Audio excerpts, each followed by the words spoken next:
Thanks, David. What if you could free yourself from expectations? What if you could get really clear on the life that you want to live? And what if you could live that life? It was a cold, frosty morning, and the sun was just trying to break through a layer of cloud that was just hanging above the trees. As I stepped out onto the front yard of our farm, the frozen grass crunched underneath my feet. Across the yard, I could see our tractor, and it was hitched to the back of our family car with a short rope. I knew the routine. My job was to be on the tractor as it was towed down the driveway to start. I had to let the clutch out at just the right time and then jump on the brakes when the tractor fired to life to avoid running into the back of the car. On this particular morning, let's just say I wasn't on my game. So as the tractor fired to life, into the back of the car I went. Now, it would be fair to say that my dad, who was driving the car, was not happy at this point. He got out of the car, looked at me and went,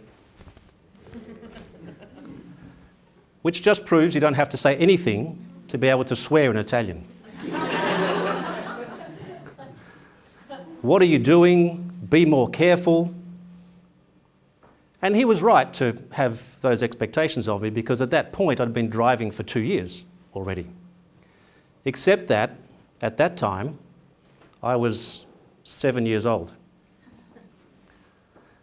Now, when you grow up on a farm and when you grow up in a migrant family, expectations are just part of the deal. In fact, I don't know, have you ever been to one of those Japanese restaurants, the teppanyaki restaurants, where the chefs make the omelette and then they shoot it at you? That's pretty much how expectations were served up at my house. Right? Like that. And they weren't just about driving tractors. The expectations went something like this: work hard at school, go to university, get a good job, doctor, lawyer, get married, produce grandchildren, buy a house, pay it off, retire, die. That's pretty much the life plan. Except that I had a different secret dream. You see, I didn't want that life. I wanted to speak. More specifically, I wanted to be a radio DJ. And so I would listen to my heroes on the radio, and I would go to my little room on the farm and I would practice. I'd be in there like this. 25 degrees in Melbourne today, another 45 minutes, non-stop music. Coming up right after the break, don't go away. Oh yeah. I was pretty cool, right? And this was my dream, to be on the radio. And one day I mustered up the courage to tell my parents what I wanted to be when I grow up. And of course, they reacted well. They went, they said, "Don't be ridiculous. You can't just get a job on the radio. People who do that work are born for that kind of job." Wow, okay. So I was kind of shattered for a while. But luckily I didn't take that at face value. Instead I went and did a little bit of research. So I went to the source of all knowledge and wisdom at that time, the Yellow Pages, in book form. And I discovered something. Here's what I discovered. In fact, you don't have to be born to be a radio DJ. There are radio schools where you can go and you can learn the skills and you can become a radio DJ. And that's exactly what I did. And from my first job in radio, the world of speaking was opened up to me. And that's taken me on an incredible journey over 20 plus years to 13 or more countries so far. And I'm so grateful that I didn't follow the path that was laid out for me. Don't misunderstand me. My parents were hard-working, wonderful people who only wanted the best for us. And perhaps part of the reason they were projecting those expectations onto us is because they didn't have those same opportunities in the course of their life. And as a parent now, I understand that we all have expectations and we look at the world through that lens and we project those expectations onto everything around us. But where do expectations come from? We're not born with them. You know, a newborn baby doesn't lay awake thinking, man, I really should be more successful by now. You know?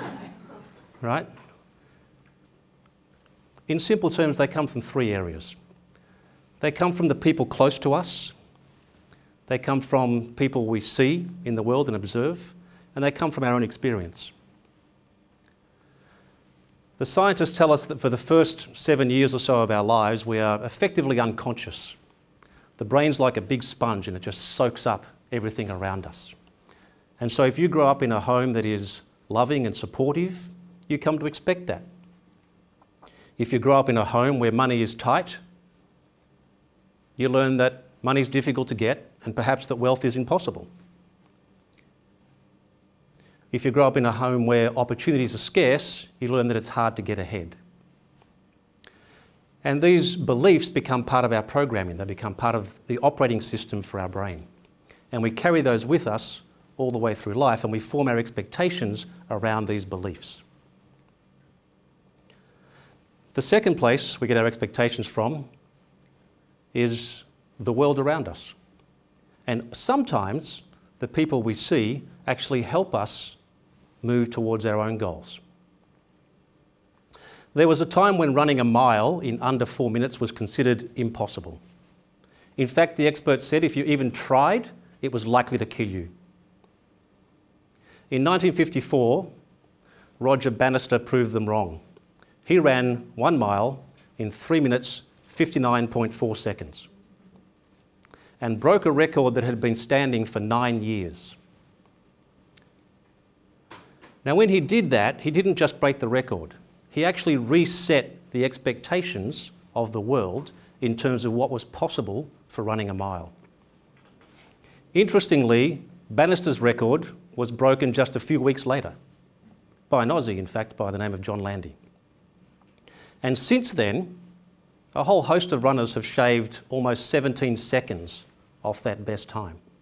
So when expectations rose and it became possible, we saw that it was possible and we did it and more. The third place we get our expectations from is from our own experience. And as we travel through life and we have the experiences we have, we form beliefs and expectations around those experiences. I was recently speaking at an event about money mindset and wealth creation, and afterwards I was speaking with a woman who said, you know, many years ago I invested and I lost all of my money. And I know that I should invest, but in my mind, investing, no matter how low the risk, is always tainted with that fear of failure and that embarrassment of losing everything. And so in her mind, justifiably, based on her experience, her expectation was, if I invest again, I will lose.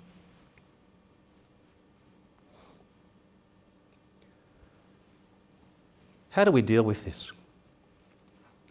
How do we actually form expectations that will take us where we want to go in life? We have to be careful because expectations actually work predominantly subconsciously. They're sneaky. They don't state their intentions. They work on our subconscious. Let me give an example of how this works.